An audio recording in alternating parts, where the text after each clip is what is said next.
Welcome, everyone. My name is Corinne, and I will be your moderator this evening. I'm excited to welcome Dr. Tom Snyder as our speaker tonight, as he will be reviewing the intricacies involved in properly planning a partnership. Before we get started, I would like to take a moment to go over some housekeeping. If you have any questions, please click on the envelope icon on the speaker bio widget. And Henry Schein is not offering CE credit for viewing or attending this presentation live or on demand. Dr. Snyder, welcome, and thank you for being with us tonight. I'll pass it on over to you. Thank you, Corinne. Hello, everyone. Thanks for joining us today. This is a very interesting topic that I'm going to be presenting. I've been involved in forming partnerships over 25 years, so I've seen a lot of successes and failures. And I can tell you that all the partnerships that I've created, honestly, there's never been one that's what I call a cookie cutter of the prior one. As you'll learn, they're very complicated. They're based on individual preferences, and everybody's different. So that's why these have to be customized. Now, obviously, we have standard protocols and procedures we follow, but partnerships are kind of a unique animal. So what we're going to cover today, and this is not all the information I'll be sharing with you. We're going to learn about various business entities that are required when establishing a partnership arrangement. We're going to understand several ways to structure a partnership buy-in and buyout. We're going to learn how partner income can be shared, and we're going to learn key issues which must be addressed in a partnership agreement. Now, partnerships are becoming more and more in favor. Reason why, if you look at this slide, the number of solo practitioners has been in steady decline. When I was in dental school, I'd say 85 to 90% of dentists wanted to be solo practitioners. That's the profile of a dentist back in the day. That's not what it is today. If we go back about 21 years ago, 66.5% of dentists were solo practitioners. Then in 2009, that number decreased to 59%. And in 2015, 52.6%. And finally, we crossed over the 50% mark. We're down to 46.2% of dentists who are considered solo practitioners. This data is provided by the American Dental Association's Health Policy Institute. So obviously, there's a major change in how dentists want to practice together. As we'll see, there's some gender differences, too, that are, I think, of note. As of 2021, approximately 52% of male dentists were sole practitioners, whereas only about 37% of female dentists were sole practitioners. In 2010, rounded off, 29% of dentists under the age of 35 were in solo practice. And just a few short years ago, in a recent survey, 2019, only 1 in 4 dentists under the age of 35 were in solo practice. So it goes without saying that the current generation of dentists preferred not to be alone for a whole bunch of reasons. So you can see why there is a growing interest in partnerships, because people want to share their time, expertise, income, and everything else for a myriad of reasons. So what are some of the considerations if you're thinking about forming a partnership? Maybe these things that I'm going to cover with you in a minute you've already considered, but maybe not. So here we go. The most important question that we need to have answered is, how long do you want this partnership to stay in existence? Oftentimes, I will consult with dentists, particularly maybe in their mid to late 60s, where they're thinking of a partnership. They've been solo their entire career, but they're now looking at the door, considering their exit strategy. So the first question I would ask you if we were to have a consultation together is, how many years do you want to have a partnership? And when you answer the question saying, well, Tom, I'd say 2, 3, 4, no more than 5 years, I may push back and say, are you sure you want to go through all the effort and finances, fees that are involved in establishing a partnership, which, by the way, is not going to last very long? So the reason that may be so is if we go through the process, which we're going to discuss shortly, there's a lot to be done. And no sooner we get it done, we're finishing up the second half. So consequently, what I try to look at when I see a short time frame, I try to explore with the client the possibility of changing that strategy to a deferred sale where the candidate would own the entire practice in a shorter time frame. Also, I'm sure you've already thought about this, but if you haven't, you need to, meaning as a solo practitioner, you're earning X dollars a year. When you bring someone in to become your partner, depending on the partnership interest they're going to purchase, obviously what you're going to earn as a partner may not be the same than what it was as a solo practitioner. And more importantly, if in fact one of the reasons you're forming a partnership is to bring someone in to allow you to have more personal time, maybe work 3 days a week as opposed to 4, based on how we share income, which we'll discuss later in the program, that could be problematic. So you have to understand that the income level may not be at the same level as it was when you were a solo practitioner. Another issue to consider in partnerships, which can be problematic depending on your personality, is the whole idea of autonomy. Must you still retain control? You want to have a partner, but you're not ready to relinquish control. You still want to make the decisions because that's the way you've done it for 20, 25, maybe 30 years or more. And so you may say, well, I don't know if I want to relinquish 50% control. Can we do it over time? Can we do a graduated buy-in, let's say 10% a year? Or you may say, well, I'd like to maintain control. Can we have a partnership where instead of 50-50, it can be 51-49 in my favor? Again, that may have some ramifications as well. Obviously, if you're going to admit a partner into your practice, you have to have good numbers. You have to be economically healthy. If you have a 78% overhead, chances are the economics for a partnership buy-in may not work as well as if your overhead's in the low to mid 60% or even lower than that. Most importantly, again, depending how long you're going to have a partner, does your candidate show interest in managerial and marketing activities? Because if you've been managing the practice and you've been doing everything to build the practice up, and particularly if you're a specialist, with your referral network, that can become a major issue. What is that candidate going to do to grow the business? Because obviously, if you're at one level of revenue with the partnership, you'd like to go to a higher level and you want the practice to continue to grow, but maybe you want that person to participate in an active way. From a relationship standpoint, does your candidate have a good relationship with your staff and other doctors? And this is particularly germane when you have an associate who's been with you for a couple of years. You have a chance to judge them, obviously, initially clinically. You can measure their ability to work with staff. And if you have other doctors, maybe a part-time specialist, how does that work? Or if it's a specialist with referring doctors, you have a chance to understand and measure that and make sure they have those relationship qualities.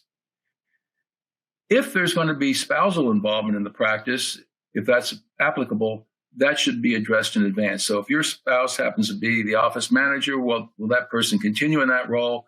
How were they compensated? Were they compensated on a market basis, or were they compensated more for tax planning or pension planning purposes? And will that other partner object to that? So these things have to be worked out, have to be considered. And in addition to the economic health, it's all about patients. How many active patients do you have?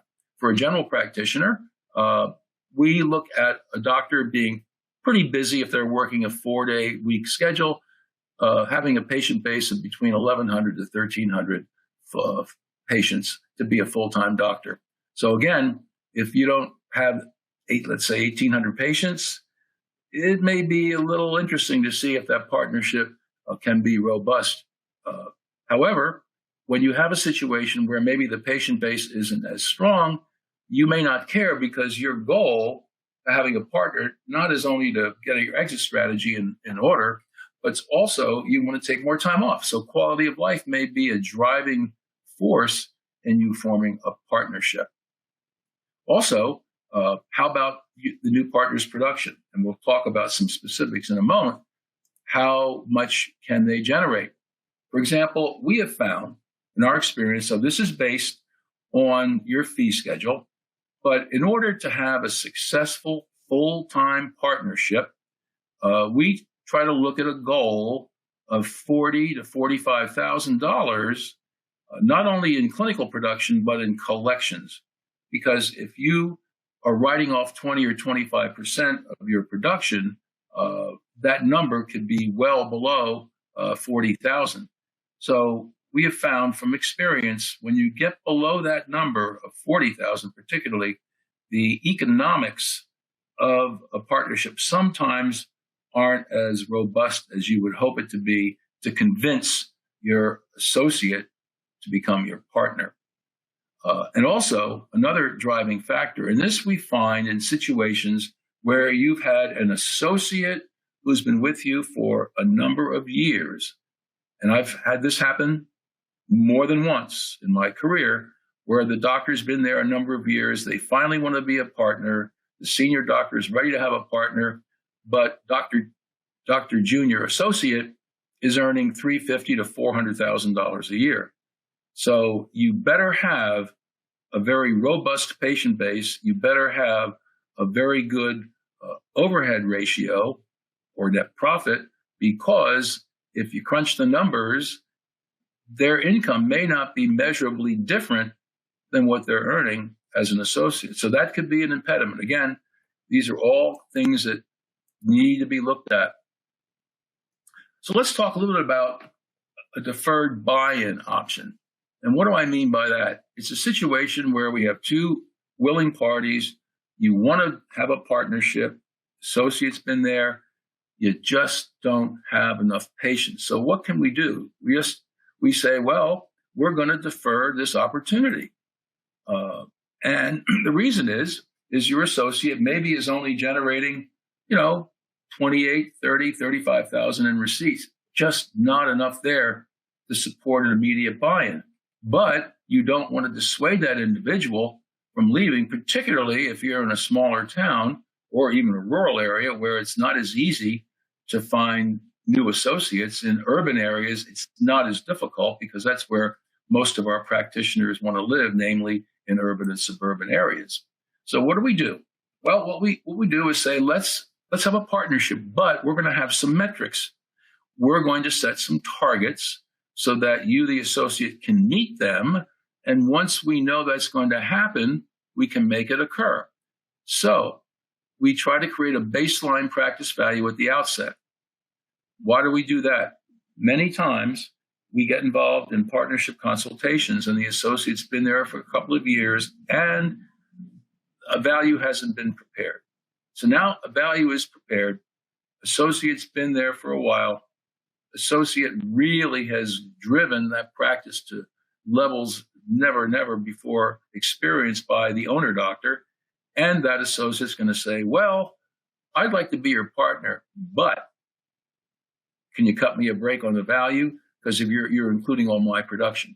So again, one of the ways to mitigate that is to create a baseline value and have that associate work as hard as they want, because even though you're giving up future value by not valuing it after they've been with you, if you can do it when they're joining, usually within the first year. We like to create our baseline within the first year of employment, because typically that associate, especially if they come in mid-year, which most associates do after residency programs and military service contracts expire, it's usually mid-year joining. So it's not that big a deal, but at least it gives that associate no constraints to perform.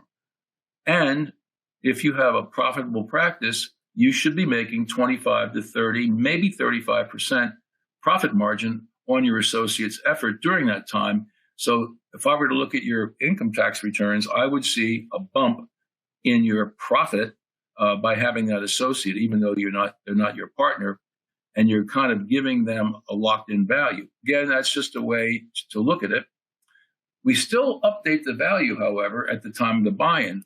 By that I mean, if let's say we valued your business at $1 million, and 2 years from now, that associate's going to buy in.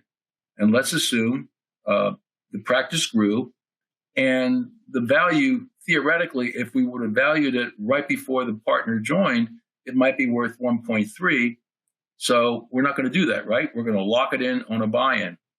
So one thing we know about now, which we didn't really talk about much before, is inflation. So that $1 million in 2 years is not going to be worth $1 million. So what do?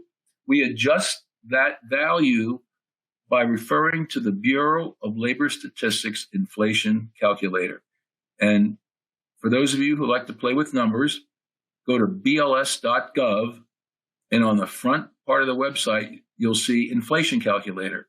And just play with it, because it's interesting to see, what was $500 worth 5 years ago in today's, or you can go back 20 years, as many as you want.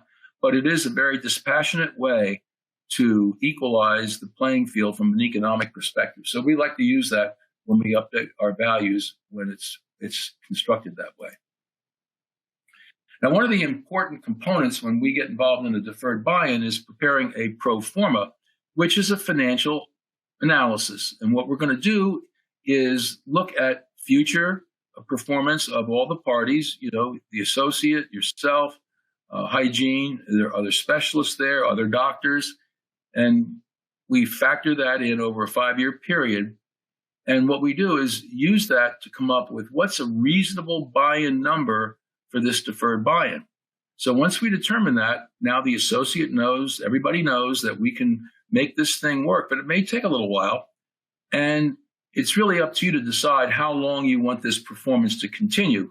We certainly don't want to start a partnership buy-in if the associate has one big month and then goes back to where they were because they had a couple of big cases, versus consistency. So 3 to 6 months is the metric that we usually adapt based on what the clients want, for them to say, okay, now you're really at the level where this can work, the numbers are going to flow well, and the buy-in is initiated. However, that doesn't mean we're not going to talk about the partnership today, even if it's going to occur in maybe 6 months to a year, maybe a year and a half. We're going to really negotiate everything, have the terms and conditions already taken care of. So when it's time to make it work, we've got a partnership to occur.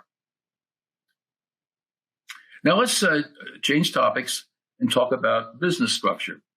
As I said before, although we're having a growing number of doctors not choose the solo practice route on 46%, we still have a number of solo practitioners who are bringing in associates to become partners. So they've got to make a decision, and they've got to form a business entity. So the choices are an 1120S or an S Corp, professional corporation, a C corporation. You see that's in red, and I'll tell you why in a minute. An LLC or a PLLC, that's limited liability company or a professional limited liability company, or a general partnership. So C corporation, this is not that common anymore, but there are some doctors still in practice who started a C corporation because of the tax laws way back when. To have a robust pension plan, you had to have a corporation, and it was a C corporation. And those of you who haven't know it's a double tax entity. So it's not a favorable business entity to select in today's market, because years later, they came up with a variation of the C Corp called the S Corp, which is a pass-through entity, which I'll talk about in a second. General partnership below was how partnerships were formed 25 years ago or so, where basically a general partnership means everything is shared 50-50 and liabilities are shared as well. That's not a common method for a 2-doctor partnership or even a 3-doctor partnership. So most doctors are incorporated now, and they've adopted the S Corp election, and that's called a pass-through entity. So what does that mean? Unlike a C Corp, which taxes you in the corporation, then taxes you again on the personal side, The profit and losses are passed through to you personally and taxed at your state and federal tax rate. However, in 2017, the IRS came up with what's called a Section 199A. Not to get technical, but it's a way for them to get more tax dollars.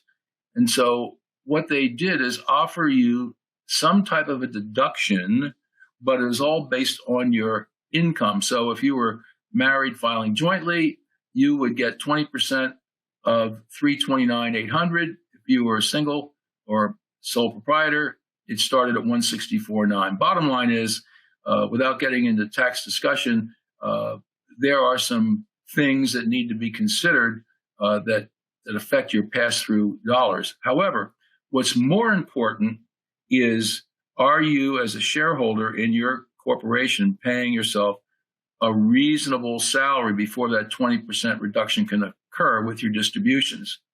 And you'll see Internal Revenue Service now has been a little more aggressive in looking at this. So what used to happen back in the day, before this law was passed and before there was more scrutiny, let's say the doctor had $300,000 in potential income to pass through their corporation, and they'd pay themselves a salary of $25,000. And then the rest would be pass through, which would be 300,000 minus 25,000 is 275. Well, that doesn't work anymore. The IRS looks at what is the salary that the officers are getting paid. Is it a reasonable salary? And the best way to look at that is, what would you pay an associate if they were there, or you paid yourself as an associate?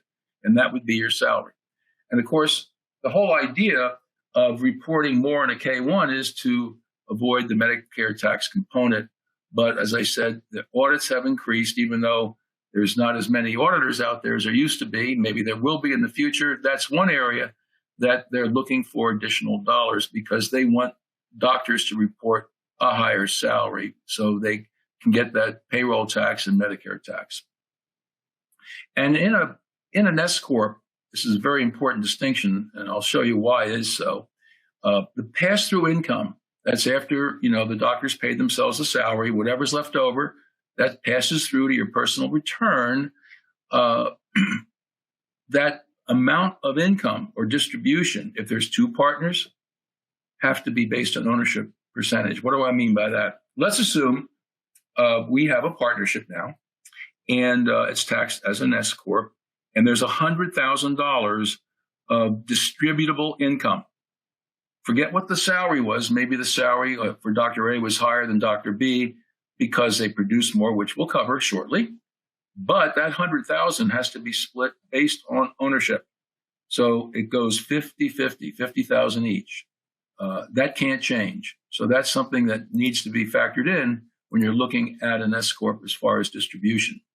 Now, there is another entity that came into fashion after the S corp legislation years ago, called the Limited Liability Company or Limited Liability Partnership. Many of you may already have a limited liability company. If you own your practice real estate, you may set up a separate entity and you pay rent to that entity. Many doctors do that. Some don't. Some still do it personally, but that's something you should discuss with your CPA. It can also be called a limited liability partnership.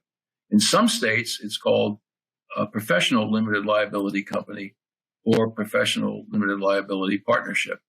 In some states, however, LLCs are not allowed for professional people, like doctors and chiropractors, dentists. In certain states, can't even form an LLC. So again, this is highly related to your state. So that's why you need your CPA involved in this kind of activity. One nice feature about an LLC, it provides the same liability protection as a professional corporation, because, as you know, if you are incorporated, the liability that you are exposed to is whatever is in the professional corporation, your accounts receivable, cash, etc. Your personal assets are not at risk. And that's exactly what an LLC does. It gives you what we call that corporate veil, so your personal assets are protected.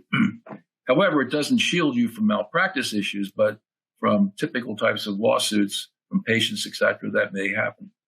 And of course, we talked about the IRS Section 199. That also applies to an LLC as far as what can be deducted. Now, unlike a professional corporation where you're a shareholder, when you're in an LLC or an LLP, you're called a member, okay? This is the distinctive feature of an LLC and why some doctors and their advisors choose it that way.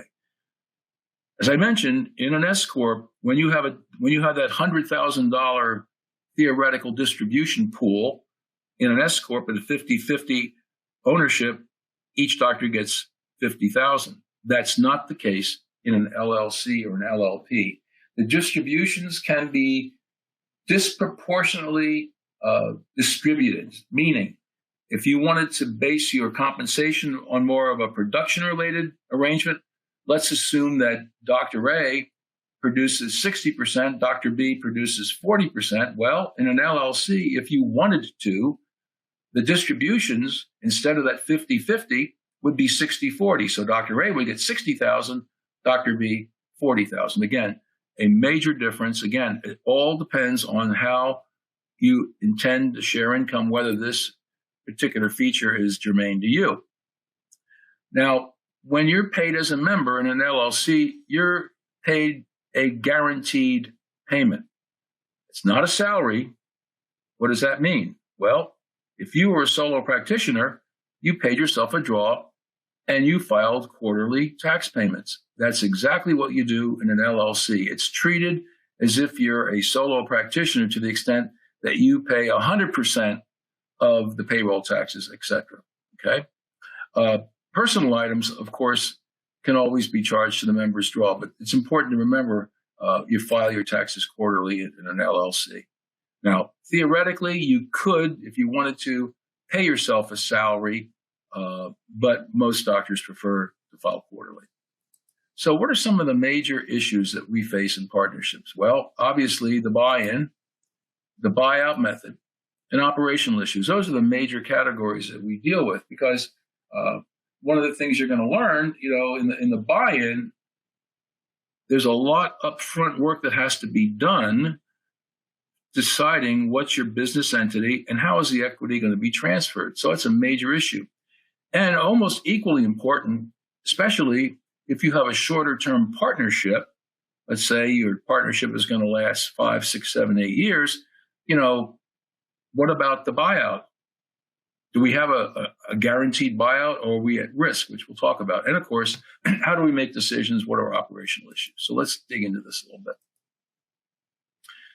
Different types of partnership buy-ins. Obviously, most associate doctors want to become a partner. And they want to become a 50% partner. And they want it now. They want to make it happen tomorrow. The good news is that most of the dental lenders will fund an immediate buy-in. It doesn't have to be done through the business. Banks are readily willing and able to loan money for partnership buy-ins based on, the creditworthiness of the candidate, the profitability of the business, whether the senior partner is going to be staying around for a while. And of course, they loan this money, but what they typically do is they'll file a lien on the business, tangible assets, as well as accounts receivable. The only time that becomes an issue is if after you form a partnership, you wanted to go out and do a big renovation in the practice after the partnership is formed.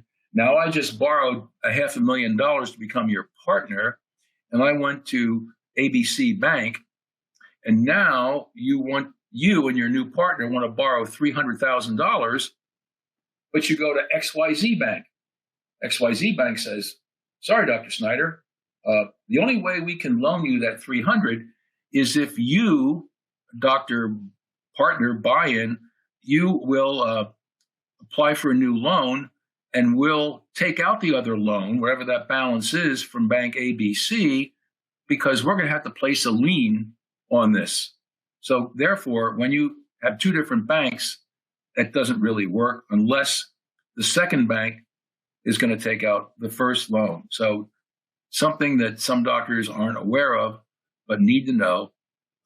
You don't, as a business owner, some of you may be thinking, that means I have to co-sign for the loan. No, you basically pledge the assets of your practice as a lien. So there's some collateral, so to speak. Now there's one bank that had done non-lienable deals, but the borrower, the candidate for the partnership, had to be extremely financially qualified. So for the most part, that's not the case, as most young dentists owe money for their dental education. Now, as we said before, you may not be interested in sharing the loaf, so to speak, 50-50, after 2 years of associateship with your associate.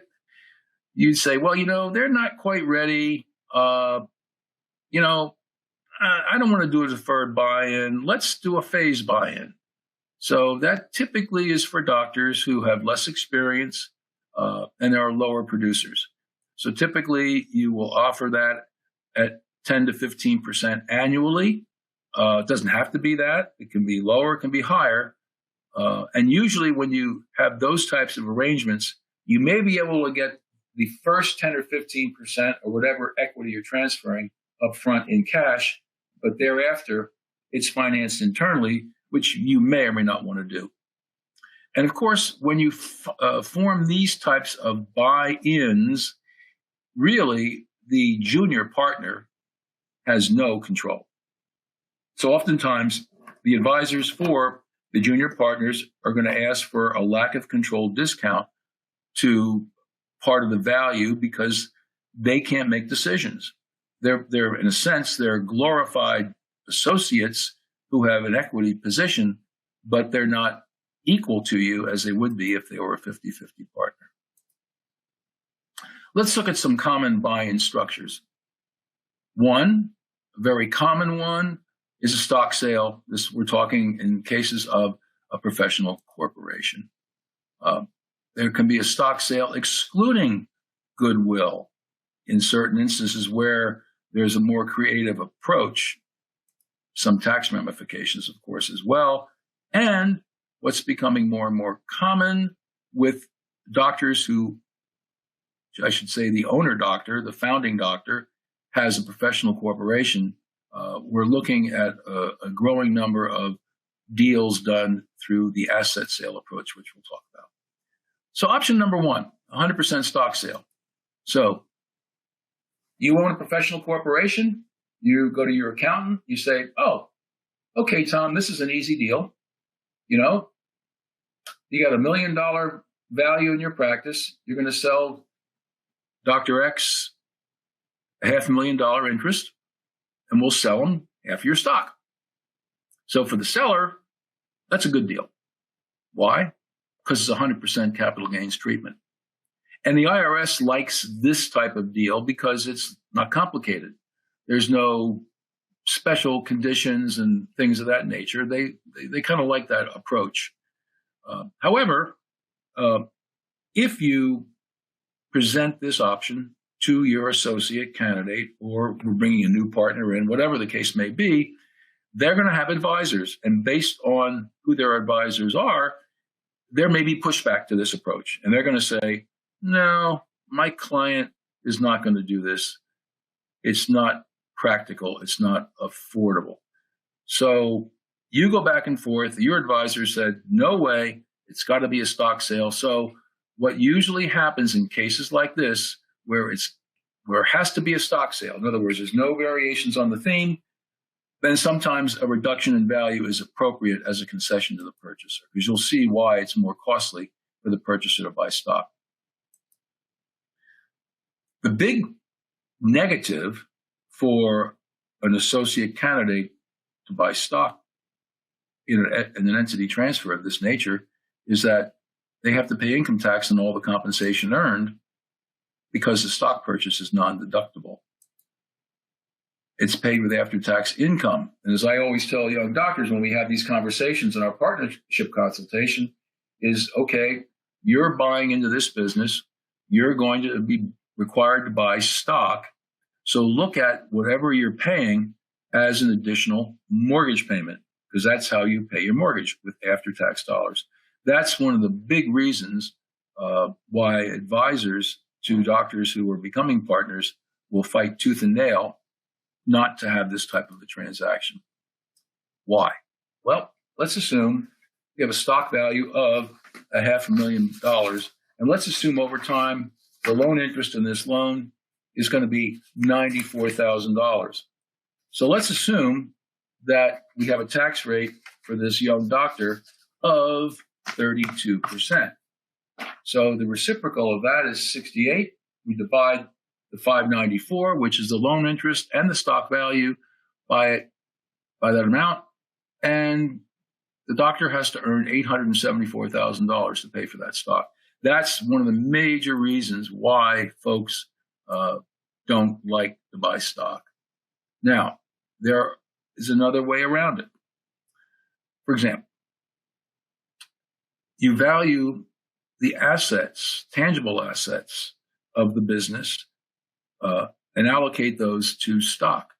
So you still are paying an after-tax income, but typically in most valuations, usually 20 to 25% of a practice's value is tangible assets, and the rest is what we call goodwill. So in that case, if we go that route, we only allocate the tangibles to stock, which is a lot less costly, right, as far as after-tax income. Then we've got the majority of the deal, and we would classify that technically as goodwill. However, the senior partner is not going to get capital gains treatment on that goodwill because they haven't sold personal goodwill. What happens, they do this internally by setting up a compensation shift, which means that the junior partner is going to be paying the senior partner a management fee over time.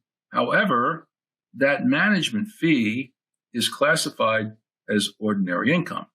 So in cases like that, we look at a tax differential, meaning what's the difference between capital gains and ordinary income, and we increase the payments. Plus, since we're usually doing this internally, we have to have an interest factor because effectively you're kind of loaning the money if they're doing a 50% buy-in up front, where they buy 50% of the stock, which is the tangibles, then the balance, which is the largest number, is going to be paid over time.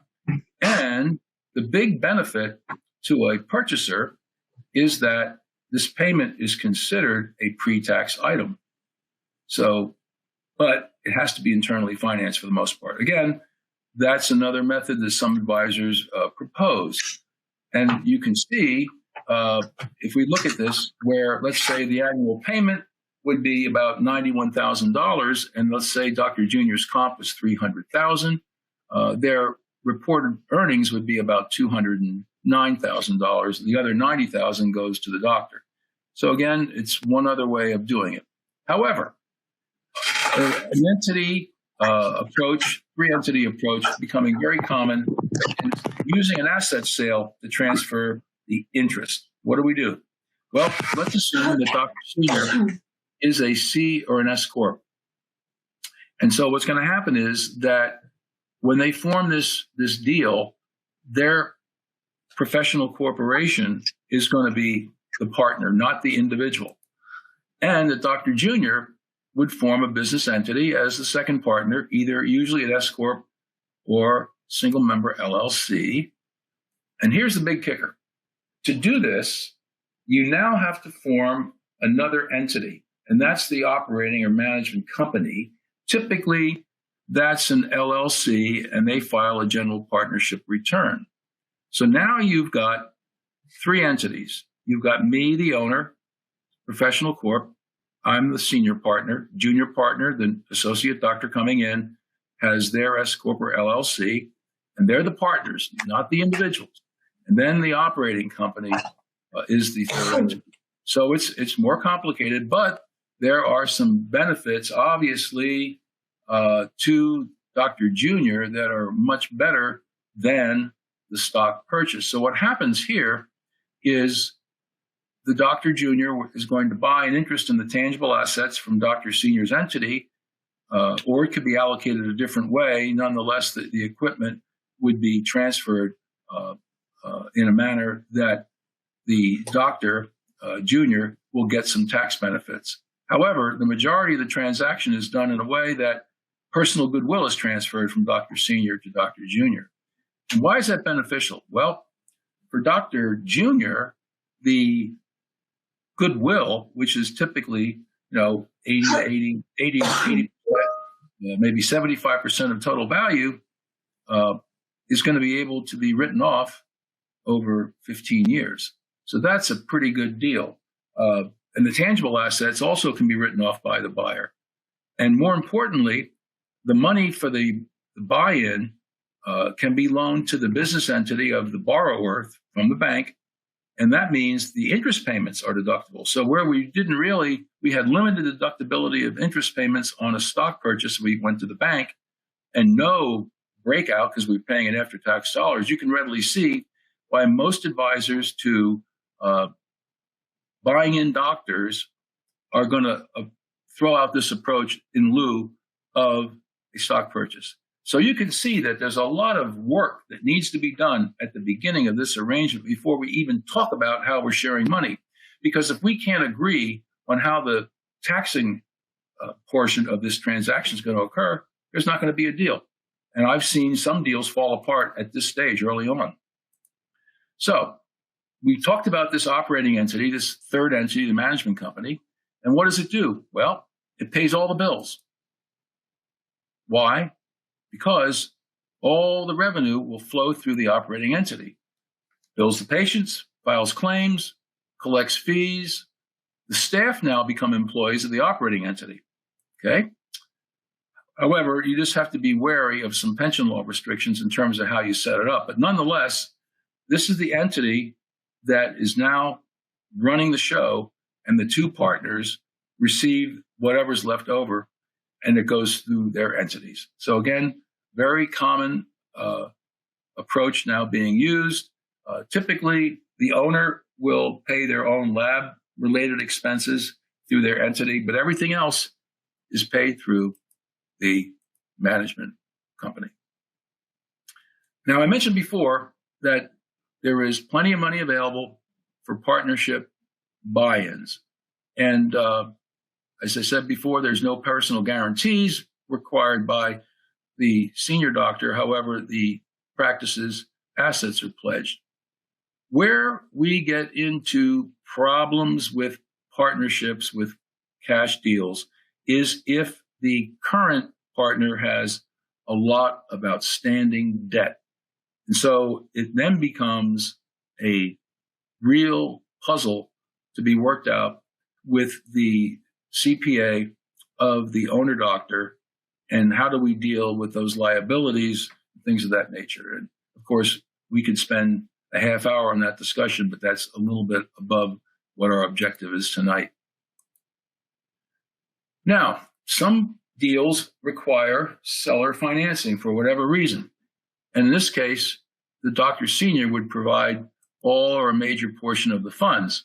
Obviously, a fair interest rate should be charged. Typically, we would say a couple of points higher than maybe a bank rate, because this doctor is taking on the risk of this endeavor. And if they're giving him 50% of the profits, I think that's a fair request. When you have a seller financing deal, it's called an installment sale, so that Dr. Senior is recording taxes when the money is received in a particular year. Now, when we're doing a buy-in, we have to do some additional calculations. We have our practice value. We've agreed to that, but we've got to look at a few other things. Accounts receivable. Accounts receivable, as I've mentioned in my valuation lectures, are not part of a valuation, nor are liabilities.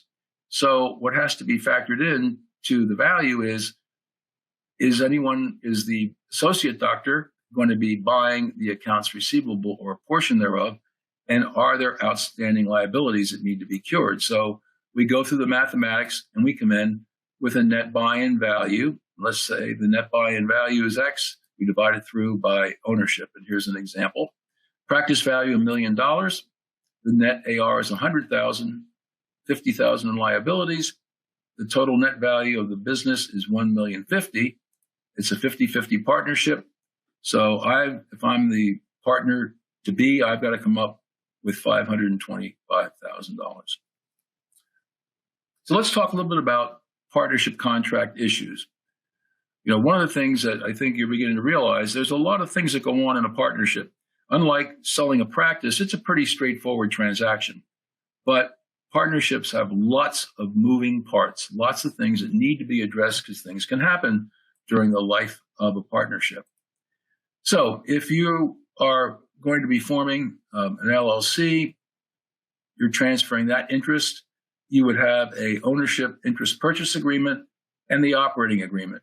Operating agreement is the governing document. It tells the members how you're going to be paid, how distributions are made, what kind of decision-making is required, what happens in the event of death or disability, all the things that we'll cover, that's in the operating agreement. And of course, if one of the doctors owns the building, a lease has to be prepared.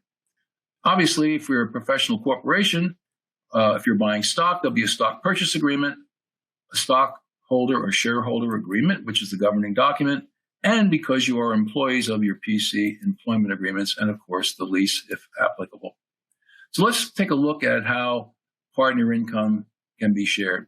Years and years ago, partnerships were very simple. Everything was split 50-50. That's not the way the world turns anymore.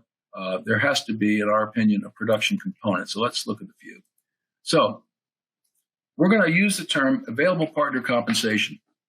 And we define that as net collections minus normal operating expenses. Now, the partner fringe benefits that a partner is hoping to receive are included in the available partner compensation. So what we manipulate is the available partner compensation. That's the number that we use to divvy up how the partners are going to be paid. So let's look at a couple of approaches. First approach, we look at relative production of the partners and a distribution sharing. So let's assume we say that we're going to take 50% of the available partner compensation, and we're going to allocate that to the partner's personal clinical production. So basically, we're divvying up that available partner compensation into divisible buckets, so to speak. So what we do is we look at the production component and we figure out what the relative clinical production is of each partner, and we come up with a ratio. For example, let's assume that there's $800,000 of available partner comp, and we're going to take 50%. That's the production bucket. That's worth $400,000, and then what's left over is distributed to the partners, which in this case, since the partners are equal partners, they each get $200. But the first bucket, which is what we're talking about, is the production bucket. So Dr. A has a 55% relative production ratio. Dr. B has a 45% relative production ratio. So how would the numbers flow? Well, Dr. A, we take 55% of the 400. So he or she gets 220. And Dr. B is 45%. He or she gets 180. Now, this is a 50-50 partnership. Let's say it's an S Corp. So the distributions are split equally. So we had 400,000 to be distributed of the 800 between the partners equally. So each doctor gets 200. So summing it up, Dr. A's production, he or she gets 220 plus 200 and 420. Dr. B, he or she gets 180, 200 distribution, 380. So not a tremendous difference, but a recognition that one doctor either is seeing more patients, is more productive, maybe is working more days, et cetera. Now, you can really get crazy with this. And if there's really disparities, we've done some with expense allocation and the like. But remember, there's a lot of mathematics involved in these things, and we want to keep it relatively simple if possible. Now, another way of looking at it is paying you based on your performance, just as if you were an associate. So it's a commission-based compensation. And usually what we do is we pay a draw and we come up with a percentage. Typically, we like to see 35 to 37% of collections going to the GPs, and 38 to 40% of collections would be for specialists. So essentially, we pretend that you're, an associate in your own business, and you're going to get paid a commission just like your associate did when they were not your partner. Then, of course, we have to also consider, are we going to deal with lab, implant, ortho expense deductions? So if we look at this based on ownership, we have Dr. A at 210, Dr. B at 180. Let's say that we now have 410 left because the 390 is what each doctor got is being paid a commission.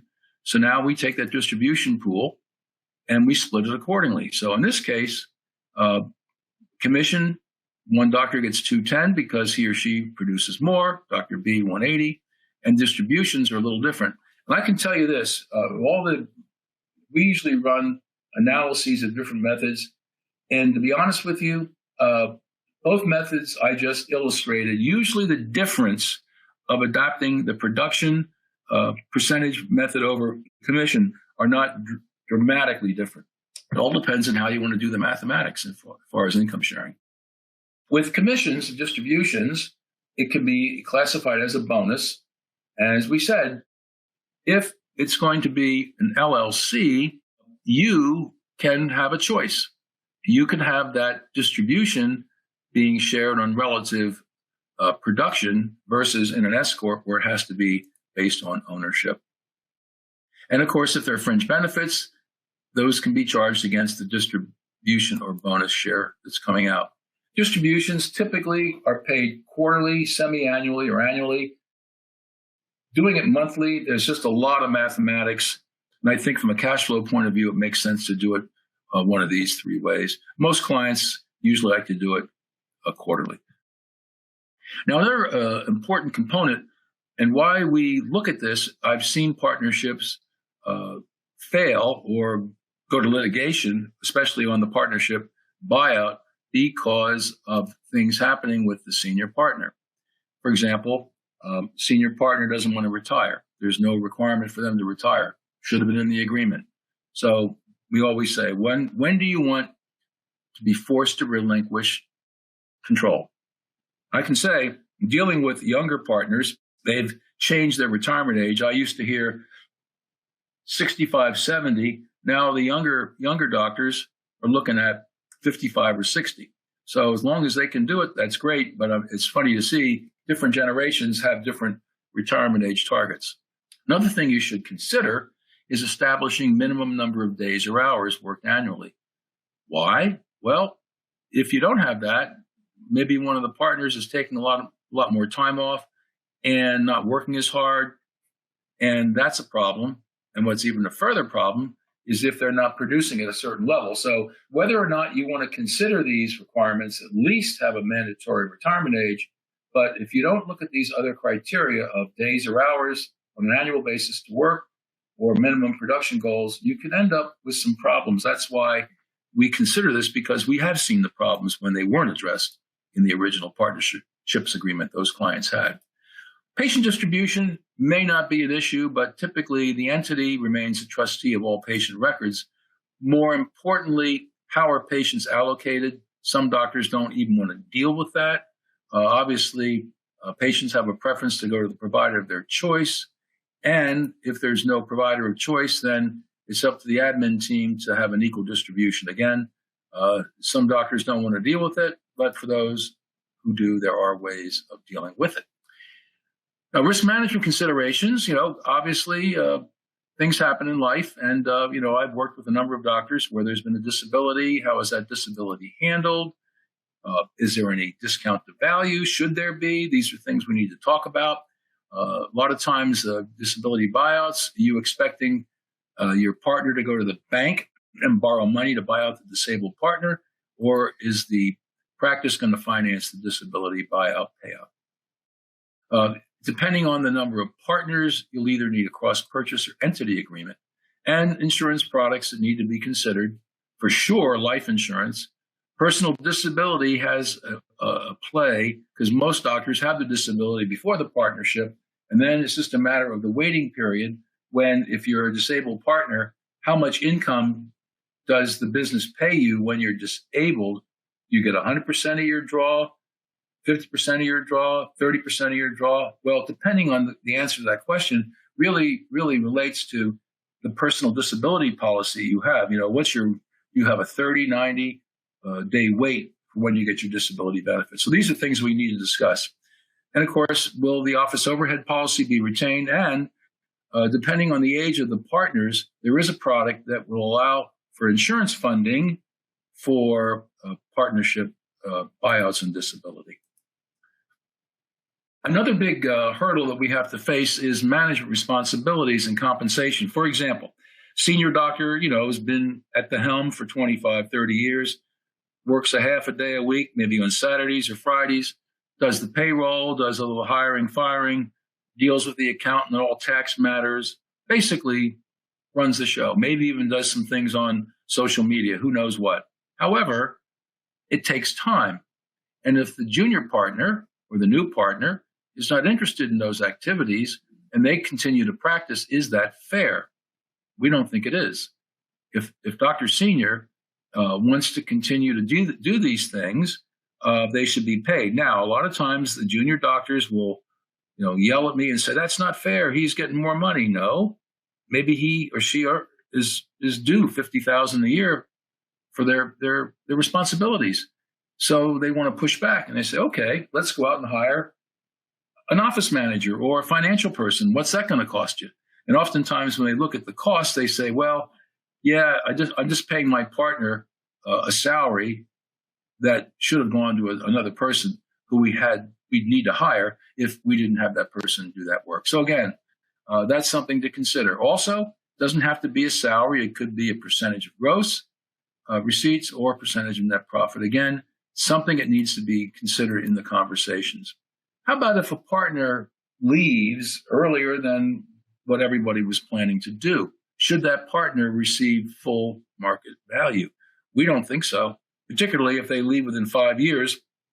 We apply discounts to value with obviously the highest discount in year one, because, if I paid $500,000 for a partnership interest and left in a year and want my $500,000 back, the senior doctor who spent a lot of time and money to put the deal together may not be too thrilled about paying full value. So again, these are things that need to be discussed and reviewed in the conversation. And should there be a penalty if any partner leaves within a certain time frame, even the senior partner? If the whole idea of the junior partner paying a lot of money to be a partner in this entity wants to have a relationship with this doctor for mentoring purposes or just having another person they like to work with, and they don't stay for a period of time, should that doctor, the older doctor, be penalized for them leaving sooner than a certain period of time? Again, there's no right or wrong answer to this stuff. It's really based on circumstances. Needs to be thought about. Unfortunately, we do have dissolutions of partnerships, and if that occurs, who retains the phone number? And this is particularly important for multiple locations. We've seen this in specialty situations, particularly where that phone number is worth a lot of money. About the URL for the website. Are there any lease obligations? And who's on the lease? Usually it's both. Who remains in the facility? Who leaves? Obviously, if one of the parties owns the real estate, should there be any payment of relocation expenses to the doctor who has to vacate the premises, if in fact there's a dissolution? And believe it or not, I've done deals where the partners, when they formed the partnership, said, well, if we dissolve, I want to take my assistant and my hygienist with me. And they put the names in the contract. That's a rare occasion, but I've seen people express those requirements. Again, they're highly personalized. And there's no right or wrong way to do it. Now, here's the area that really gets to be problematic if it's not done properly at the outset, and that's the future buyout of the partner. And when we set up a partnership, especially if it's going to be one that's going to be 5, 6, 7, maybe 10 years in duration, we say to the junior partner, before you become a partner, are you willing to be responsible to buy your partner out. And if they say, well, I'm not sure, I don't think so, then why would I want to have a partner in the first place if I'm not assured that the second half of my partnership is going to be transacted?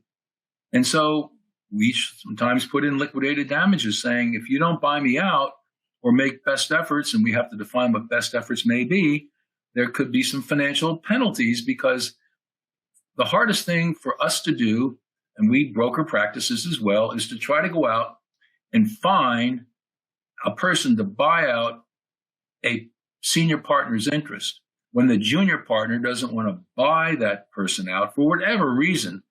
And so therefore, that candidate who's coming in to buy out that senior partner is going to have a lot of questions. Can I work with this partner that you've got? Why aren't you buying out your partner?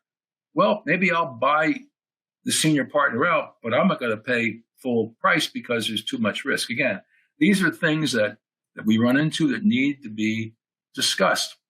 And of course, the other thing that always gets a little tricky, let's assume junior partner buys out senior partner. Senior partner's not been working at the level that they used to. They're really cutting back. They're not as productive. And let's say they think their partnership value is worth $600,000. Dr. Junior says, no, not worth $600,000. I'm doing 60% of the production. I've done it for the last 3, 4, 5 years. So what do? Well, we look at the value of that $600,000, and let's assume that $500,000 of that was considered goodwill.